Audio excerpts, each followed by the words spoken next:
What's up, guys, and welcome back to the channel. And in today's video we are recording our UFC 323 predictions at 1:40 a.m. in the morning.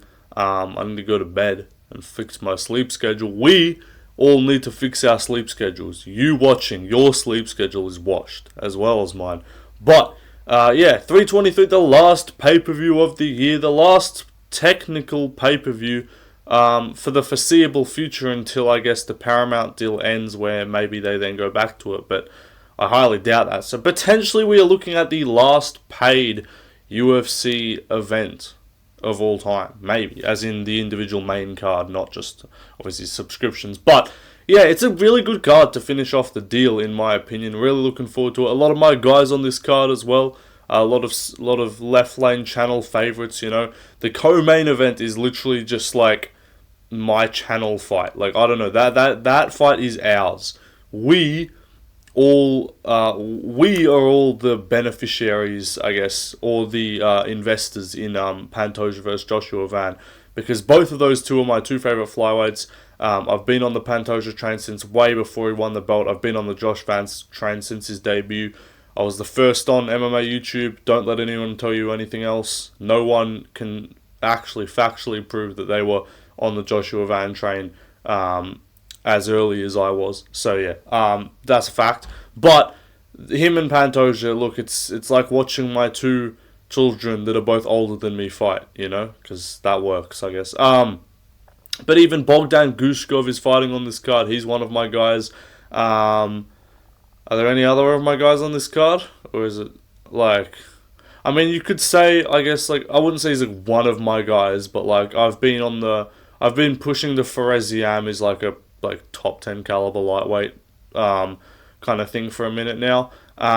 So we'll see what happens there. But like, in terms of guys who I really support, it's the two guys in the co-main, and it's Bogdan Gushkov. So yeah, that's the honestly, maybe bet on a co-main event to end in a no contest, parlayed with Bogdan Gushkov to win. That's the left lane channel outcome for neither of them to lose. But anyway, let's get underway with the predictions. I'm going to skim through some of these early fights. There's a lot of good fights though, so there's not a lot of the fight. Like the prelims of like one of those like fight, like the Qatar card, I can kind of skim through a lot of them. This card doesn't have a lot of fights that I can just brush over in like a minute. But anyway, let's get underway. Like and subscribe, follow the IG. Sorry for the lack of content recently. I will be doing some more videos, especially at the end of the year during the break. You're going to be gone for we're going to be gone for 6 weeks from the UFC. But I will have you covered for videos every 2 or 3 days, hopefully. Consistent stream of videos. Anyway, guys, let's get underway. So, first fight of the night, Myron Santos versus Muhammad Naimov. I'm going to be picking Myron Santos. Younger, better hands, in my opinion. More athleticism, I guess you could say, would be another advantage I could point to. I just think he's going to kind of outwork Naimov. Naimov hasn't looked amazing in many of his fights. Kind of just smudged out a decision. Like, he smudges wins. A lot of smudging. He beat Bogdan Grad, I'm pretty sure. He beat Khan Offley. Like, none of his wins are like that phenomenal. I didn't think he beat Nathaniel Wood, and even if he did, he cheated a bunch in that fight. He was like losing to Jamie Malarkey and then caught him. So I just don't rate him that much. Santos, look, I don't love the fact that he kind of just was like, I'll just fight at lightweight for his previous fight against Sadiq Yusuff, but I do think he's still good. If he's locked in, he should win here by, I'll say decision. Naimov's solid. Anyway, let's move on. Next up, Mansur Abdul Malik, Antonio Tricoli. I couldn't care less about this fight. We're going to learn nothing. Tricoli's going to be a fucking massive underdog every time he fights. Malik's going to be a massive favourite every time he fights because they keep feeding him cans and he keeps looking mid. This dude is the black Baisanga Susakayev in terms of the treatment he gets of just massive favourite, looks hella mid. We're all waiting to pick against him to get fraud checked, but we're not going to do it just yet because he's fighting Antonio fucking Tricoli, who could probably lose to a flyweight. Like, let's be honest. I'm not entirely, it's not out of the realm of possibility that like Jessica Andrade could probably chin Antonio Tricoli with a vertical overhand punch. Like a literal windmill punch would probably catch him on the chin. I'm just not going to pick him to ever win a fight. Look, I'm going to call This is not me calling Mansour Abdul Malik a lock. This is more me calling Trockley a lock to lose any fight he has professionally in the UFC against anyone with a positive record. So that is as far as my breakdown will go. Anyway, let's move on. I have no confidence in this. We got Iwo versus Ebo. Tremendous name matchup here. Baranowski, I think he's like Lithuanian or Polish or some shit. I don't fucking know. Somewhere in Europe. I'm going to pick him to beat Ebo Aslan. He won on Contender Series. He won early, I think, KO submission. I don't remember. I was halfway through creating a massive ass Google Doc with fighter comps and gradings of and notes for all the fighters off Contender Series, and then I kind of just left it a day later, and I was like, can I do a Contender Series video 4 days later? And then it just slipped by, so I didn't do it. But I'll pull up my notes for Iwo Baranowski. For those who are interested, I might just post the Google Doc. It's not completed yet though. I kind of just lost interest, but I guess I could do a Contender Series video grading them once they've all had a fight in the UFC. That could be what I could do, just to get a bit of an idea. But I think this is what I've got it here. Yeah, I literally have it sorted by divisions, the fighters, their ceiling, everything. Iwo Baranowski, I said he's a finisher, unproven outside round 1, nasty power. Ceiling 10 to 15 if he's reliable outside round 1. I didn't get a lot out of him. By the way, this was purely off their Contender Series fights. I looked at their records, but I did not watch regional fights for these guys. But I'm going to pick him to KO Ebo Aslan. What was the record of the guy that he beat on Contender? They weren't good, but they weren't a complete can. He's undefeated, he's young, he's doing something right. Four of his wins by finish. He KO'd Muhammad Ali. Yes, the Muhammad Ali, no. Both versions of the name spelt Muhammad and Ali, both spelt differently. But he got a 20-second KO, so who knows really. He might just be another power merchant with no fucking ability to fight past 2 minutes, but we'll see. I'll pick him to beat Ebo Aslan though, because Ebo Aslan's just overrated as fuck. Always been. Anyway, well now he's shit, but he was, people hyped this guy up. Turkish Power took until fucking round 3 to KO Anton Tricali, the Pleasure Man. So yeah, he's mid. Anyway, let's move on. Next up, Jalen Turner, Edson Barboza. Now, it would be genuinely hilarious if Jalen Turner got fucking whooped up here, because this man really came back and thought anyone was going to give a fuck. I'm sorry, respectfully, everyone's like, Jalen Turner, is there anyone really being I can't wait to watch Jalen Turner fight again? Was so glad he's not retired. Everyone saw him retire and then heard him talk and was like, and also, on paper, this is a 9-month layoff. First of all, there's active ranked fighters who have been out for longer. You want me to go through the rankings and list fighters? I'll go through the male top 15 rankings of every division and list every fighter who's been out for longer than Jalen Turner, okay? Moreno technically has actually been out for longer. He fought in February, I think. Or did he fight in March? Never mind. Sorry, he did fight in March. That's my bad. So, alright, Amir Albazi. We'll count him on one hand. Amir Albazi. Manel Cap, because he fought the week before. So him. We got, who else? Now moving on to bantamweight. Song Yudong has been out for longer. Who else has been out for longer? Henry Cejudo has been out for longer. Not Yair fought in April. Movzar's been out for longer. He hasn't fought this year. Arnold Allen has been out for longer. Who else has been out for longer? Let me look. I'm dragging this. I don't care. Giga, I believe, has been... No, Giga, never mind. He fought. Gaethje, same card, technically. So I won't count him. Who else? Max fought July. I'm being retarded. Grant Dawson has been out for longer.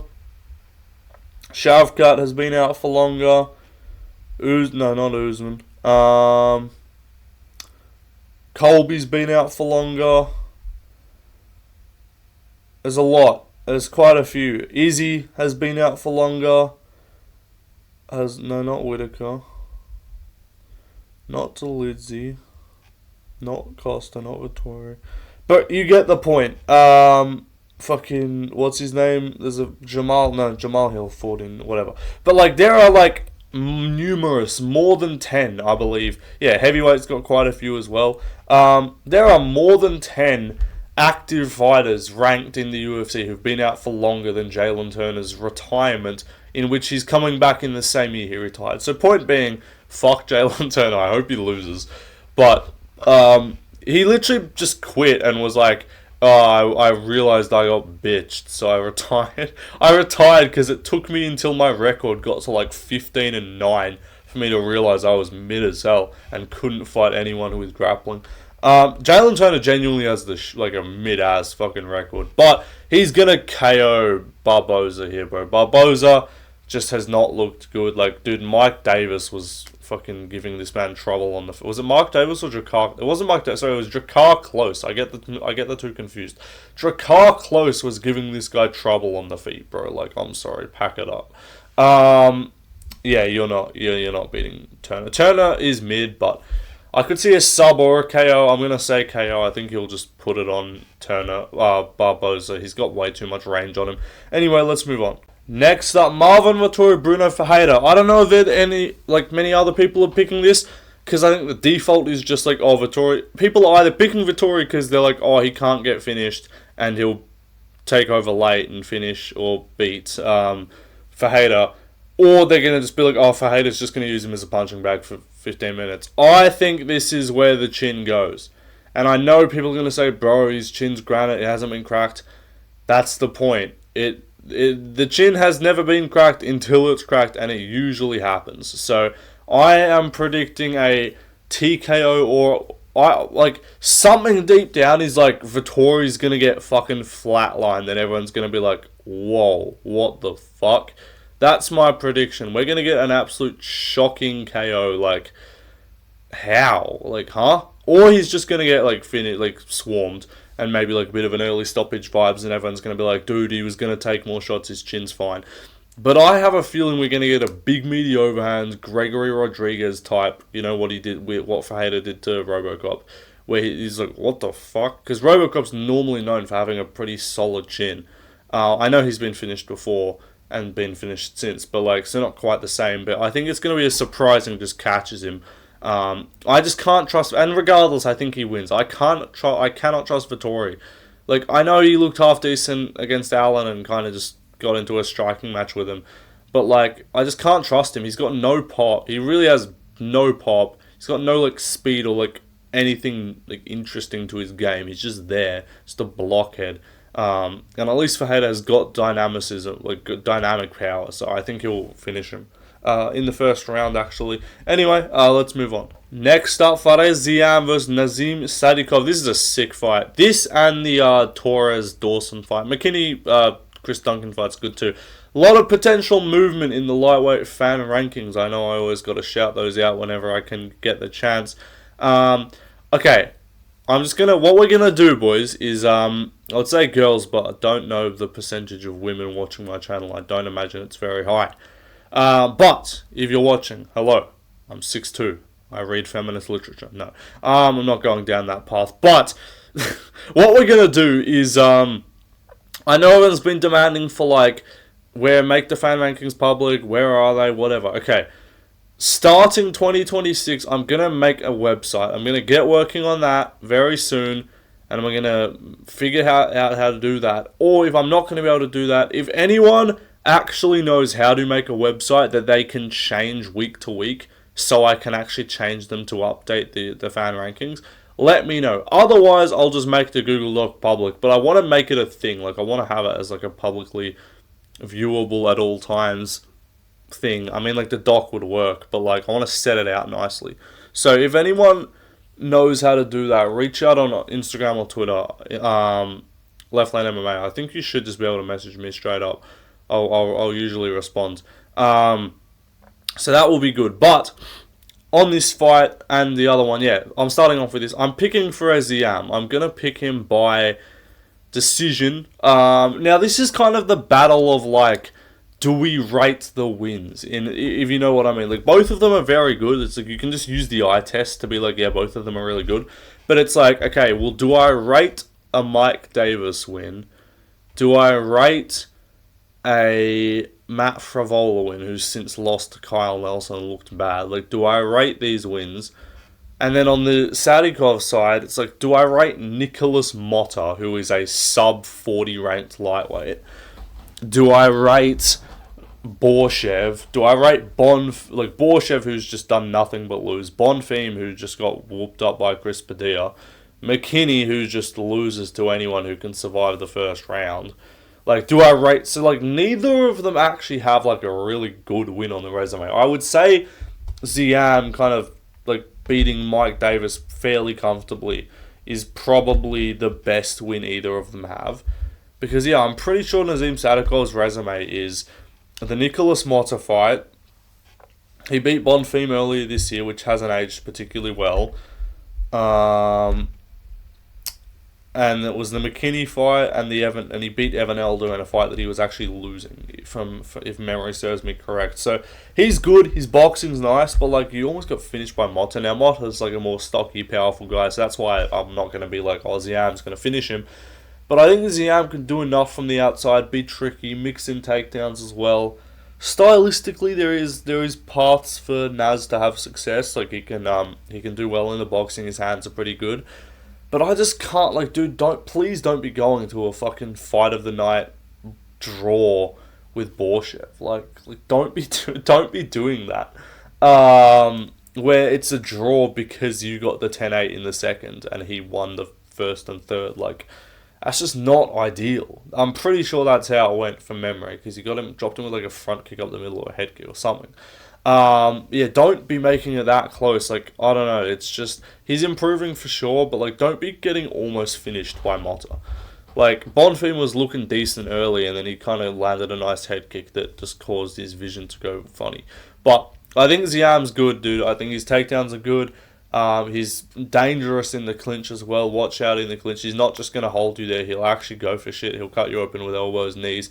He's just a difficult guy to fight. So, and also he's fighting a teammate of Frevola in Naz Sadikov. So maybe Naz fights a bit more aggressive than normal, makes some mistakes. We'll see. But I am going to pick Ziam as a slight favourite. Anyway, let's move on. Women, I'm picking Barber by decision. I don't care. Do you guys want a breakdown for this? I don't think you do. I don't know. Barber's been out for a while. You know, the Erin Blanchfield quote of, so Erin, do you know what actually happened to her? I think she had a seizure. Yeah, she needs to get her shit together. She needs to sort out her life. I loved Erin Blanchfield for that, but I don't know. Corinne Silver just hasn't looked that impressive since, like, she got a straight, like, ankle lock, like, cooked Ketlin Sosa's knee at one point, but since then just hasn't really been impressive to me. I'll pick Barber. Let's move on. There's always such a temptation picking Terrence McKinney. I wanted to do it. I did. I was like, oh, I can really see him catching Chris Duncan early, and that's why you could never make a lock for this, because like nothing is a lock in a McKinney fight other than it not starting the third round. And then I was like, okay, has McKinney like gotten a few fluke KOs over like good opposition? Like, has he done it to anyone respectable to where I'm like, okay, he can do that to Chris Duncan? And I look at his wins, and again, it's a Borshev win, which we're just not rating. It's a Damir Hadžević win. Like, it's an Esteban Rudovic immediate KO loss. It's a Brendan Marotte win and a Mike Breeden. Like, okay, Marotte, Breeden, I'm pretty sure they cut Borshev because he's lost again since then. I think Borshev is like fucking 0-3 this year. He's been cut. He's like 2-6 in the UFC. So Mike Breeden, Brendan Marotte, Damir Hadžević, and I don't think Borshev's still signed. I know the first three I mentioned aren't. Eric Gonzalez is not signed. I can tell you that right now. His best win is Ziam, and that was like his best win is a good version of Ziam, or just I guess you could say the early Frivola KO. But like, yeah, the Sadikov loss, not a great look. Getting cooked by Bonfim is just not a great look either. With this, Chris Duncan has looked respectable. Now in my mind, I was like, okay, Vucenic's mid, Oki's kind of mid, but like I rate Oak. Like, would I be like overwhelmingly confident in McKinney to beat a Balaji or a Vucevic, not fucking Vucenic. I'm thinking of fucking NBA, bro. Vucevic. Fucking selling my parlays, bro. Get your 7 boards. Like, anyway, left lane NBA may be coming soon, but OKC going back to back, not a bandwagon. Also, we're gonna get a top 3 pick from the Clippers. Thank you for that. But 70. What do I want to say? I'll say 75-7 is my official prediction. 4-0, 4-0, 4-1, and then 4-1 wins the chip. Easy work. Anyway, I'm going to pick Chris Duncan because, like, yeah, you got wobbled by, Charlie Campbell. You fought back. That's my thing, is like, you can take some shots. And, like, he's had a few fights where I just don't rate it, but he's been on a bit of a recent streak of, like, being pretty good and beating decent guys. Like, I know Rebecca's been whooped up quite a lot, but still, like, I rate a Rebecca. Like, I still think Rebecca would beat McKinney at this point. So, give me Chris Duncan. I'll say sub in round 2 after weathering a slight storm, and then McKinney does his usual thing and just quits. But I wouldn't be shocked if he caught him early still. Anyway, let's move on. Next up, Grant Dawson, Manuel Torres. Another fight that's going to affect the rankings, potentially the fan rankings too. I'm picking Manuel Torres as an underdog, dude, and yes, it is entirely based off one fight, and that fight is not even of Manuel Torres. That fight is Bobby Green KOing this man in 30 seconds. And also, the Joe Selecki, did he beat Joe Selecki?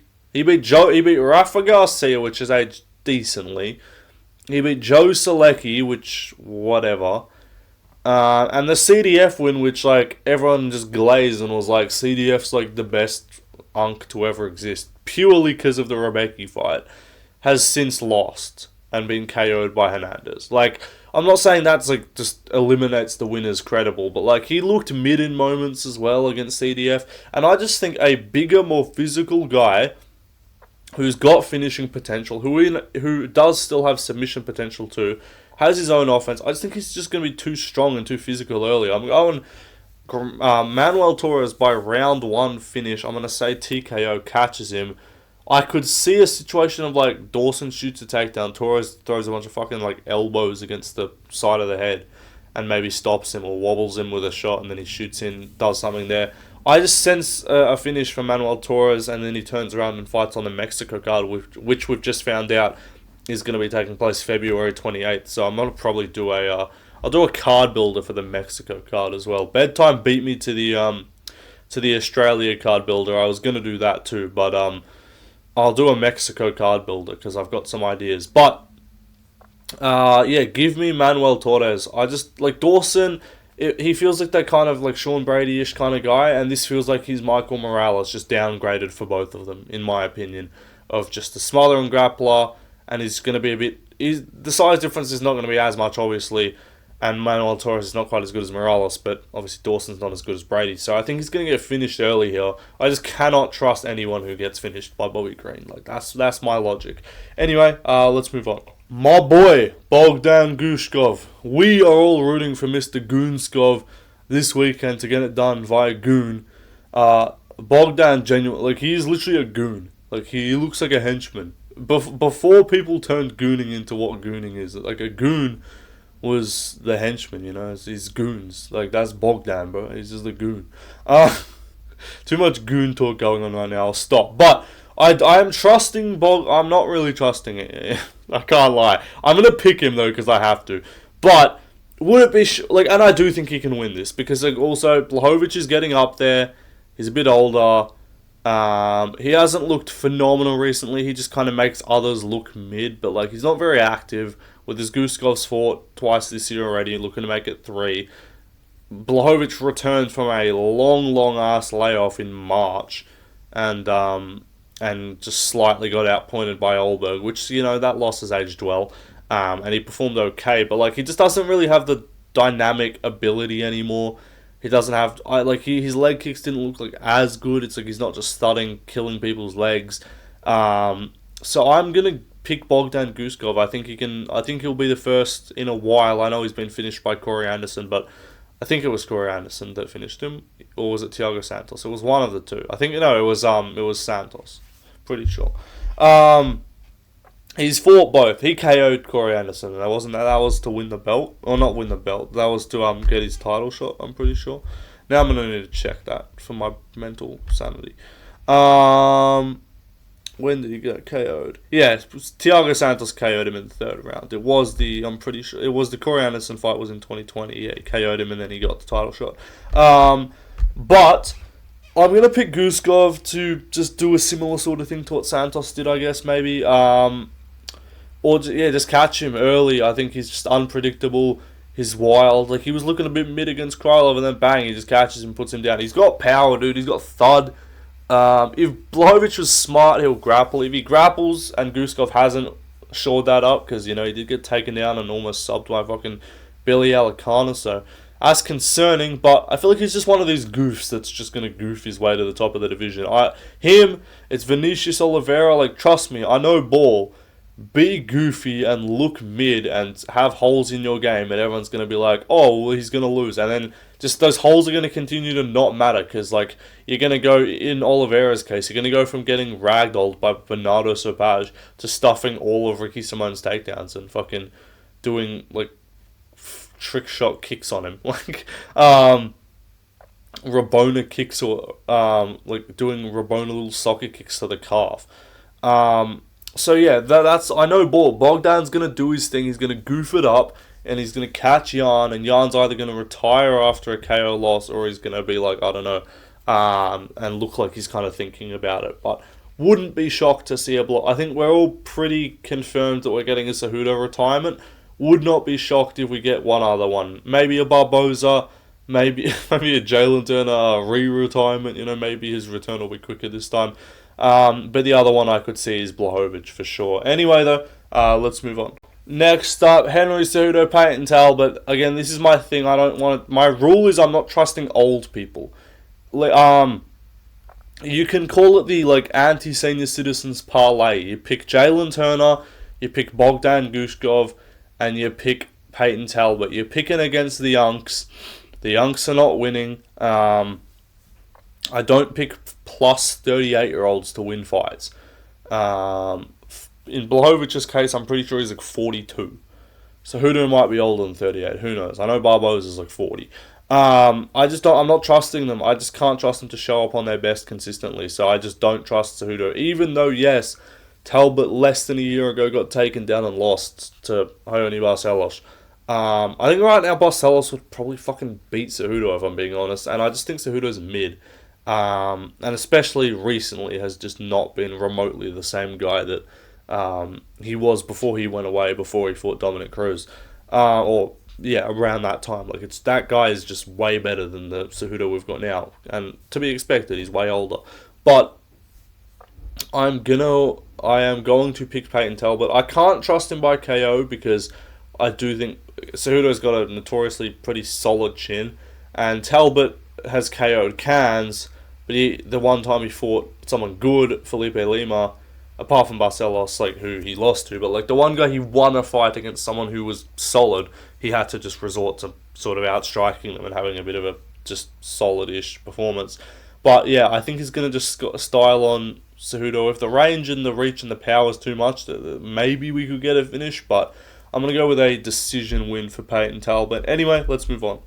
Brandon Moreno versus Tatsuro Taira. I'm going to be picking Tatsuro Taira, maybe a controversial pick. I was moving around on my couch. But maybe a controversial pick, but I know he's a favourite, but it feels like, and from what I'm seeing, a lot more people are picking Brandon Moreno, which I get. Like, he's the more experienced guy, he's the more proven guy. We've already seen Tyra lose a relatively close fight, 3-2 to Brandon Royval, but I think he's improved a lot since then. I think he looked great in his last fight against Young Sung Park, which, okay, yes, has not aged particularly well because Park just lost to Bruno Silva. Bruno Silva was on roids in that fight. Clearly, I'm sorry, just clearly, the back knee on that man was insane. But still, he looked really good. The hands looked improved. He kind of just like gave him nothing and just pieced him up and whooped his ass. Subbed him.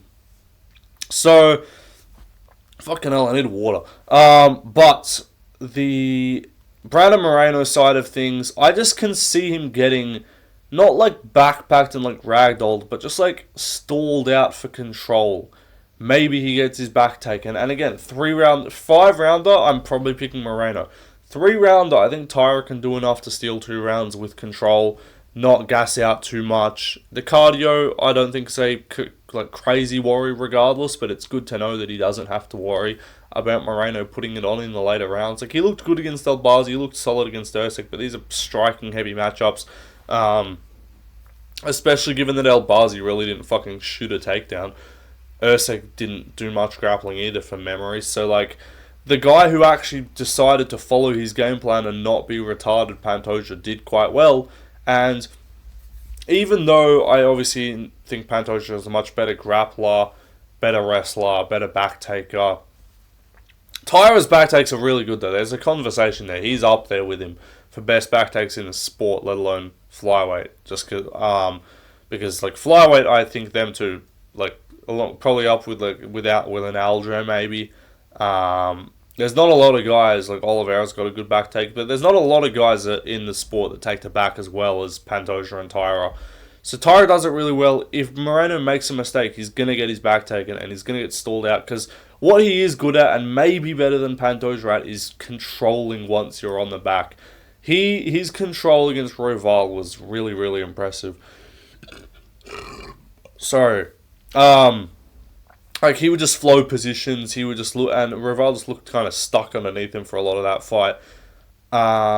But I just think he's going to do it right here, and especially now, again, I think Pantoja is a better striker than Tyra, but stylistically, I think Tyra will not be as dumb and as willing to make the fight fun as Pantoja was, which is why that fight turned out so good, was because he ran forward and brawled like a fucking idiot instead of just grappling.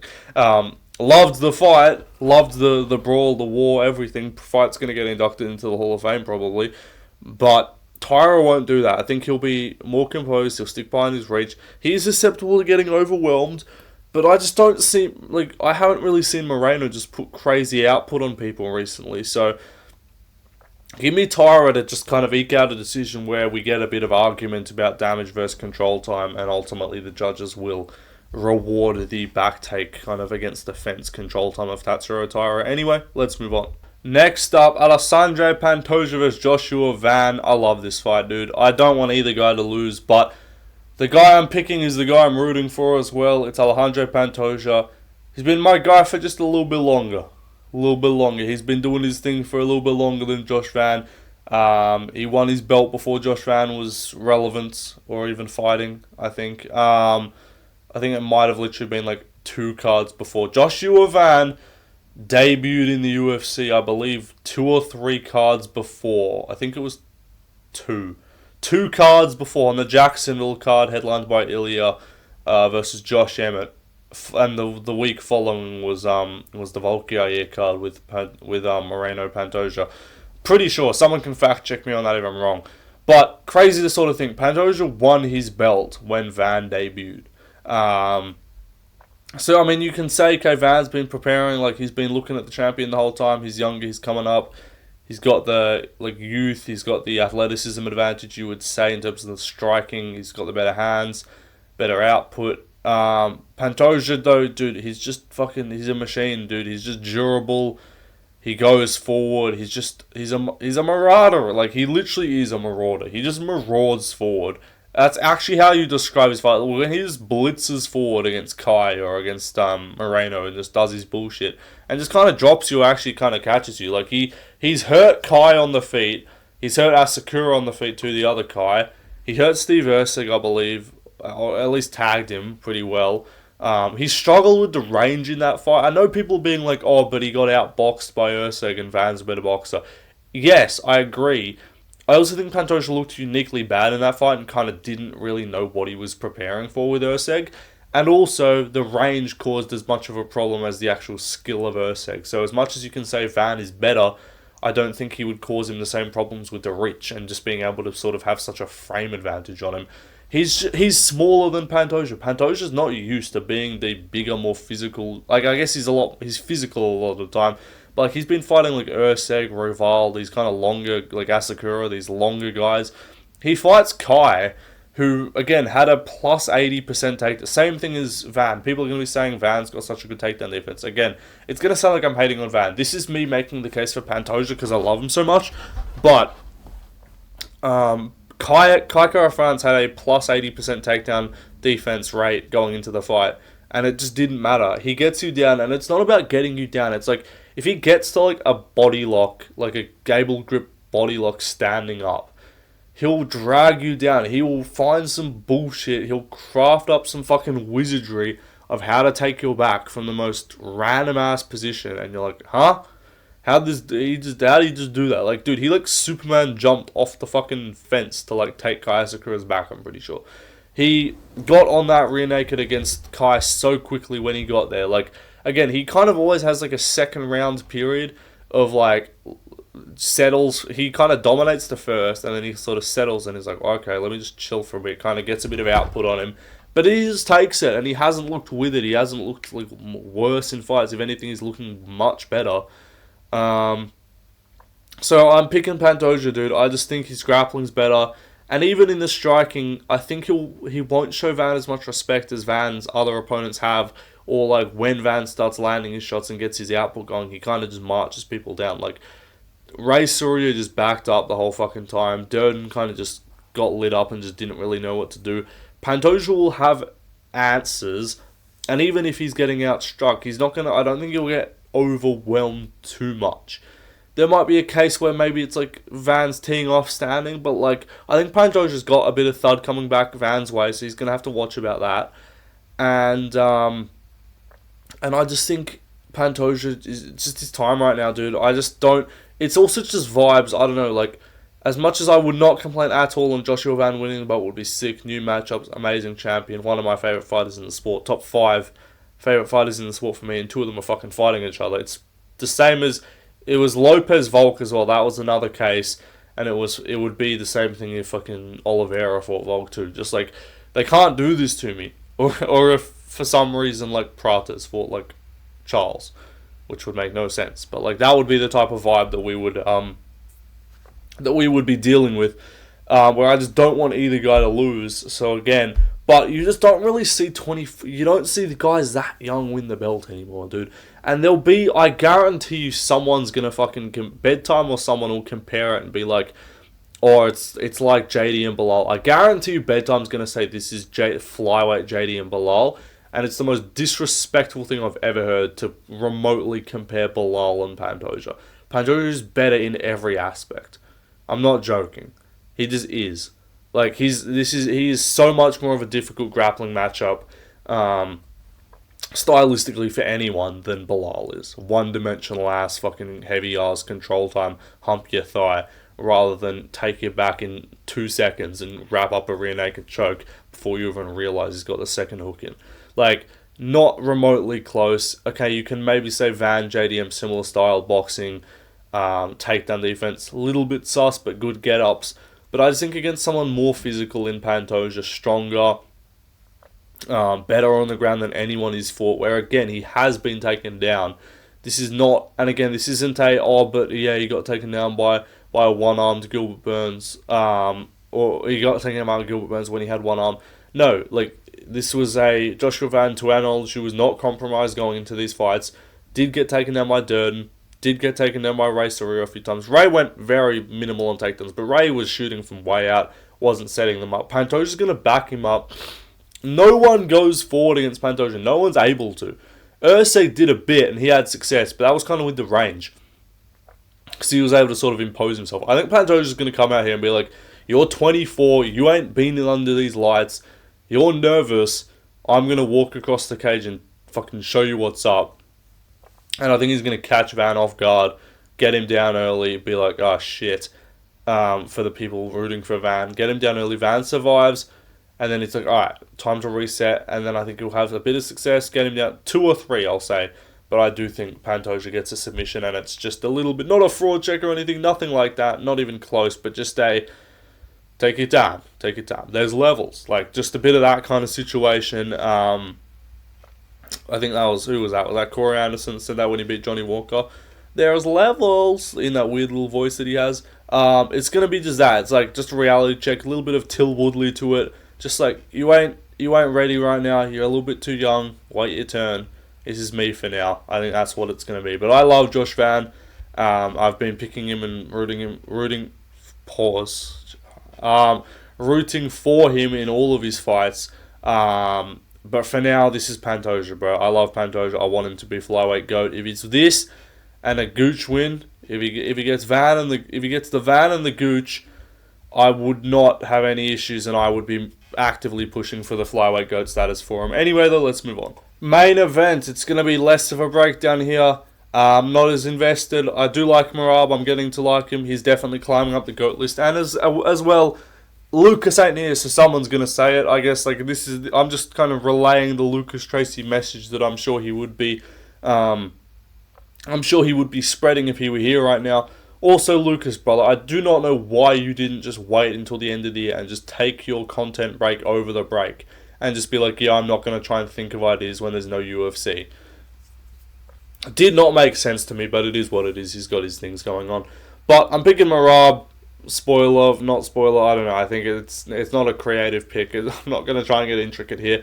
To whoever picks Petr Yan, I respect it. Go for it. I already know I can see Guru being like, man, Yan could win, but Merab's just going to fucking hump him and control. Like, Guru's going to do the cop-out, like, coat pick, and then if Yan wins, he's going to be like, I told you.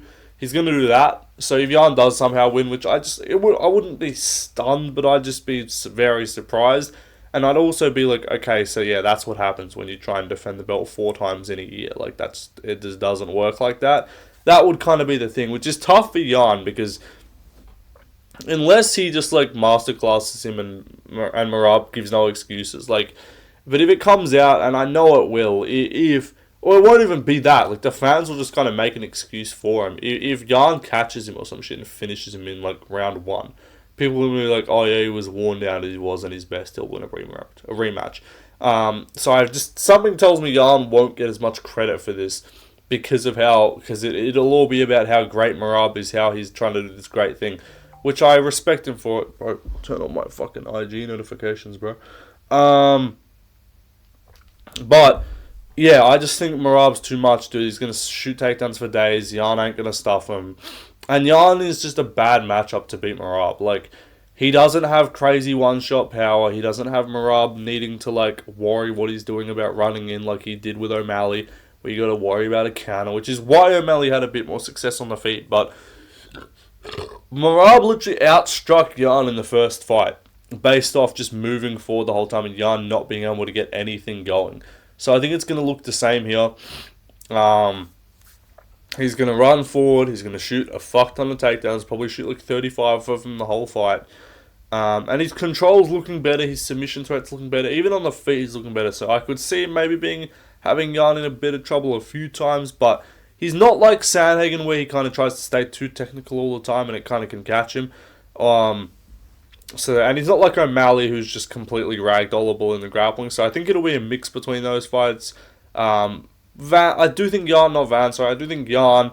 There is the Van Yan parlay, if you want to do that. The Blachowicz, Joshua Van, Petr Yan, big underdog money on 2 of those parlay.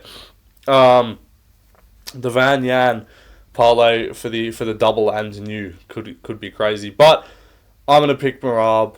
I think it'll be a decision. There'll be some people going intricate, being like, oh, I think he finishes him. I just don't think Yan's getting finished by Merab. That's just not something I'm seeing happening.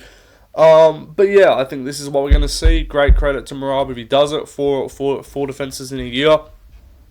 There will be some really interesting conversations, pound for pound, GOAT list, etc. Depending on the result of the main and co-main, especially if both champions retain.